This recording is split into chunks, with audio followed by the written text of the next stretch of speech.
Red Lobster, all you can eat shrimp, all you can eat lobster, officially filing for bankruptcy this May 20th, 2024.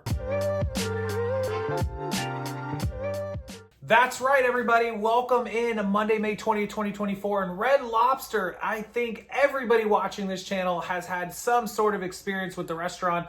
All you can eat shrimp, lobster, seafood specials, officially filing for bankruptcy. And I'm going to tell you guys, they're not going out of business right away, but I don't see them lasting much longer. Somebody may step in and help them survive, but it's going to be a run and a stretch. I give them a 50-50 chance. I'll just put that out there. Why are they going out of business, and what does that mean on my channel? Well, we don't just do reselling news here. I also do business news, economy news, the greater, bigger picture. And so I hope that that is why you guys come to watch a lot of this channel, not just the reselling, but also the business world and the news world. And this is a greater microcosm of our economy. I said this at the beginning of the year. I made several videos when things like the dollar store and other stores went out of business. There would be more to come: bankruptcies, liquidations, going out of businesses, whether it's dollar stores or thrift stores or restaurants, big corporations, whatever you want to call it. The economy, whether or not you see it on the news, and I don't care if you're right side, left side, or other side, upside down, downside down, or right side up. If somebody tells you the economy is doing better than it's ever done, they are lying to you. They are lying to you. Okay, let's get that out of the way first.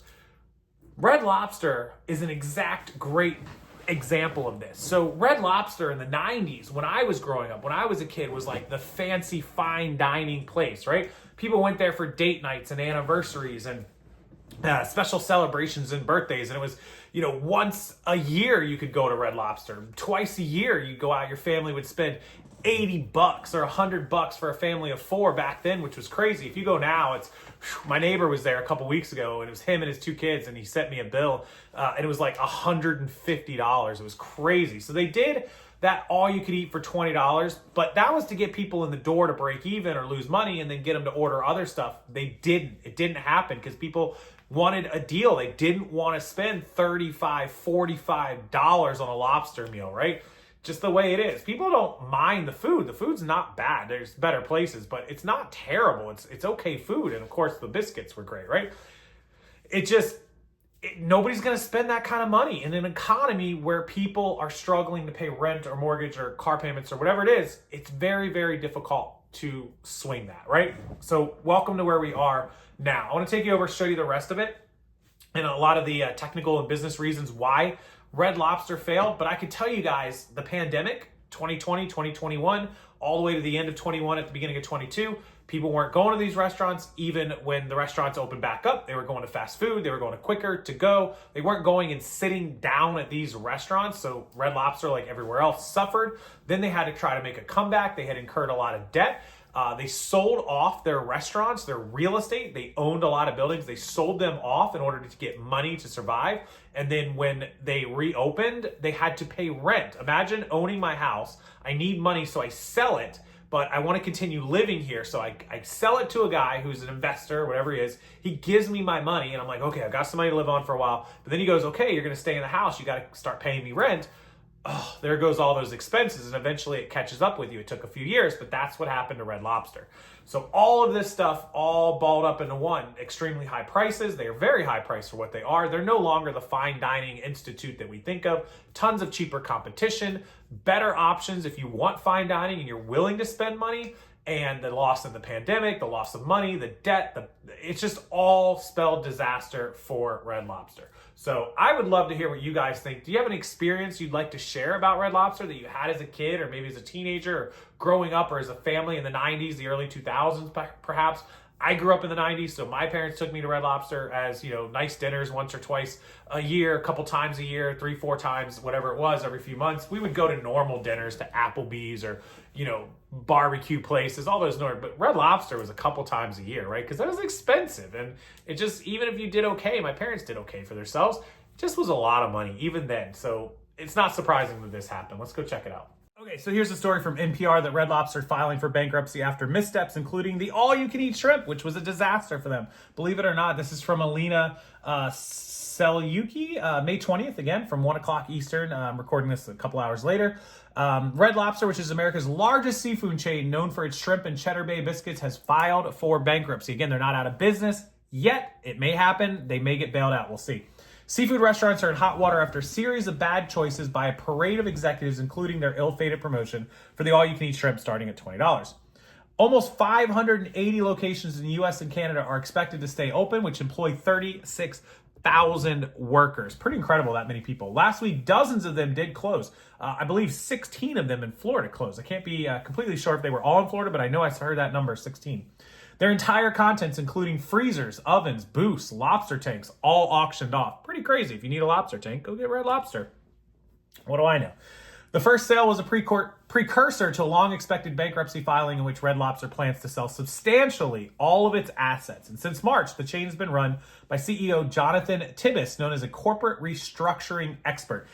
I don't know what that means, what a corporate restructuring expert is, but every time I read these stories about it, it seems like somebody comes in, takes over, sells off all their stuff, makes himself a bunch of money, and whether the company survives or doesn't survive, he bails out the door with his nice little paycheck. Could be wrong here, don't know anything about the guy. Red Lobster's troubles include a difficult macroeconomic environment, a bloated and underperforming restaurant footprint, failed or ill-advised strategic initiatives, and increased competition within the restaurant industry.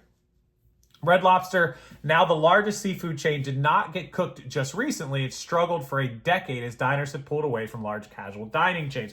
Remember, the pandemic was the last 4 years, so we're only going back to 2014, 2015, when the economy crashed in 8 and 9. People definitely weren't eating there in 2009, 2010, 11, and when it started to come back and people were doing okay in the mid 2010s and teens.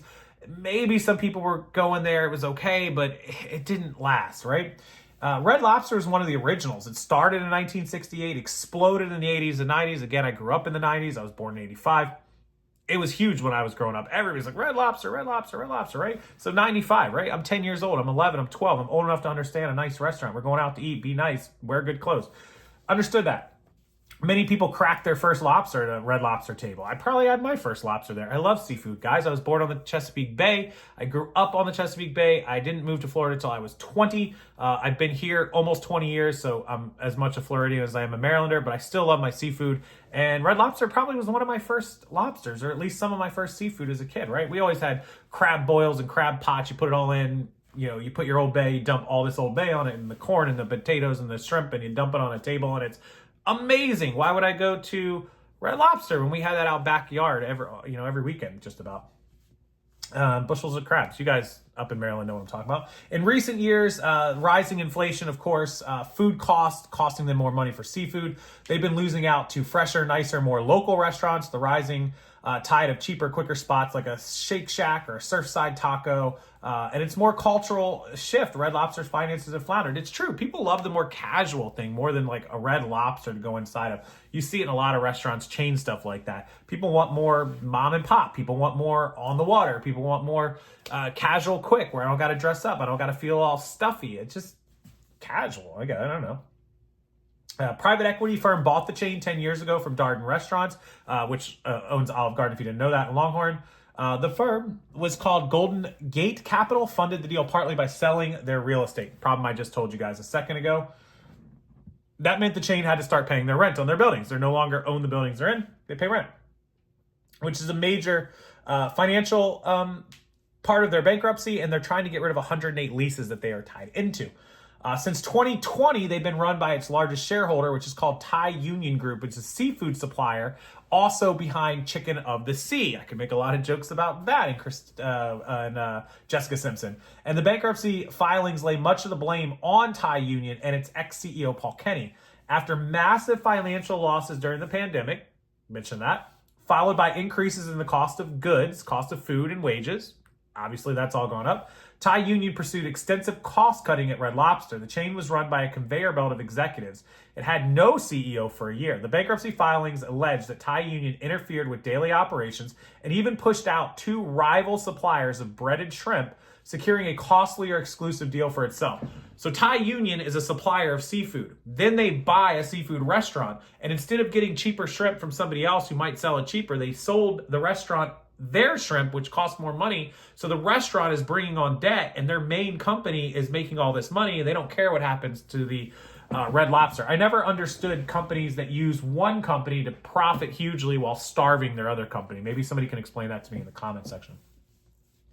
Then they had the $20 jumbo disaster, endless shrimp, permanently on the menu. $20, all you could eat, but people would sit there and just pick at it. They lost $11 million on that. They wouldn't buy any other food. People came there to spend $20 and eat shrimp. They didn't want to buy a $40 lobster tail. Can I get an agreement on that? If I'm going to Red Lobster, I'm going to get the $20 all I can eat shrimp. I'm going there to get the $20 all I can eat shrimp. I'm not going to spend an extra $40, $50. That's called a loss leader. We talk about it on the channel, on eBay and stuff. If I'm going to your store and I'm spending a couple bucks on an item you're breaking even on, but you're in my store and I hope you're buying some other items that I get to make $20, $30 on, I'm willing to break even on one to make $30, $40, $50 on another one. Well, that's what they were hoping to do. Break even on the $20 buy all you can eat shrimp and make $20 or $30 on a different meal. Didn't happen the way they thought.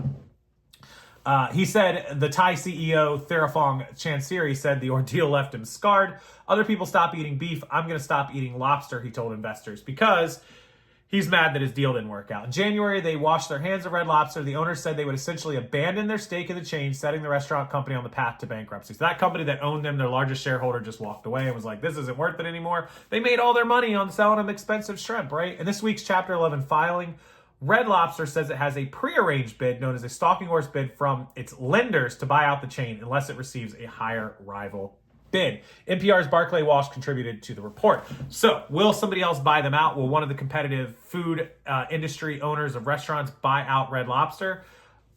It's a good question. I think it's worth buying. I think they should. Whether they will or not, I don't know. If the lenders take it over, the people they owe money to, they are going to liquidate that company and it will be gone. There will be no Red Lobster. They will sell everything to get their money back because they've lent them so much money. With that said, I think somebody will possibly. I give them 60-40. 60-40 chance. Maybe a little better than 50-50. 60-40 chance of a company that is in the restaurant industry or an investment firm or something, buying them out and trying to keep them alive. Will it work? Will they recover? Will they do better? We'll have to see. If they go out of business, I think it'll be quick. I think it'll be by the end of the year. If they make it through this year, they might be able to hang on. So you tell me what you think down in the comment section below. Will they make it? Will Red Lobster find a buyer? Will they still be a restaurant in the next 12 months? Or are we going to lose another thing that we grew up with, or at least I grew up with in the 90s? Another restaurant, another one bites the dust. We'll see. I appreciate you guys watching. Thanks so much for keeping up with the economy, keeping up with business. We cover it all here on the channel, so hopefully you enjoy that. If you do, hit the like button, help the YouTube algorithm, and subscribe to the channel. I'll keep coming out with the videos, whether it's business, reselling, accounting, shipping, the whole shebang, and everything you need is linked below, including, List Perfectly, the best cross-listing tool on the internet for resellers. Please check them out and save 30% off if you want to give them a shot. And My Reseller Genie, the best accounting and bookkeeping program, you can save 15% on their program as well. All linked down in the description box below. Thank them for being amazing sponsors of this channel. Until next time, have a wonderful rest of your evening, and I'll see you guys later.